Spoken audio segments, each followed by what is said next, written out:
এখন উপস্থিত হয়েছেন উপজেলা সভাপতি সেলিম নেতা ও কর্মী ভাইরা উপস্থিত আছেন।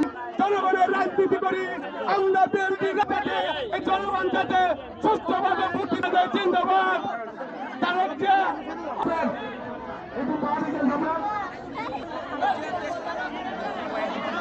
গুরুত্বপূর্ণ বক্তব্য রাখবেন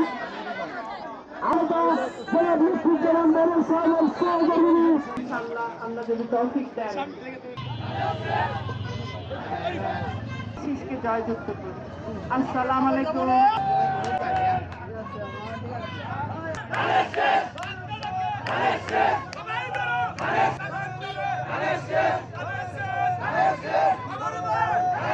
মোহনগঞ্জ উপজেলা এবং পৌরসভার বিএনপি এবং জনসাধারণকে সাথে নিয়ে দলমত নির্বিশেষে ধর্ম বর্ণ নির্বিশেষে আমরা কাজ করে যাচ্ছি।